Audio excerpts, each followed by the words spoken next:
सोलापूर लोकसभा निवडणुकीमध्ये 6 विधानसभा मतदारसंघापैकी मोहोळ विधानसभा मतदारसंघातून महाविकास आघाडीच्या उमेदवार प्रणितीताई शिंदे यांना मोहोळ तालुक्यातील स्वाभिमानी मतदारांनी प्रचंड मोठं मताधिक्य देऊन आणि त्यांच्या विजयामध्ये मोलाची भर टाकली। यामध्ये काँग्रेसचे तालुकाध्यक्ष सुलेमान तांबोळे यांनी केलेला प्रचार आणि माणसं जोडण्याची त्यांची हातोटी हाही भाग तितकाच महत्त्वाचा मानला जातोय। काँग्रेस पक्षाची विचारधारा आणि सर्वसामान्य माणसांना आपल्या मदतीने आपुलकीने मदतीचा हात देणाऱ्या सुलेमान तांबोळे यांच्यासारख्या कर्तव्यदक्ष आणि पदाची इमान इतबारी सेवा आणि ताकद वाढवून पायाला भिंगरी बांधून पक्षाचं काम केल्यामुळे प्रणितीताईंच्या विजयामध्ये त्यांचा खरीचा वाटा असल्याचं बोललं जात आहे। मोहोळ तालुक्यातील नागरिकांनी मतदारांनी अतिशय चांगल्या प्रकारचा इतिहास निर्माण केला।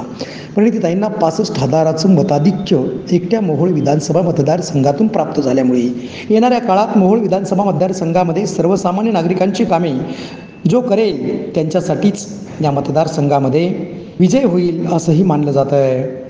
आणि या मतदारसंघातून मोहोळ मतदारसंघातून प्रचंड मोठा लीड प्रणितीताईंना मिळाल्यामुळे प्रणितीताई या भागाचा विकास करण्यासाठी निश्चितच प्रयत्न करतील यात शंका नाही असंही बोललं जात आहे।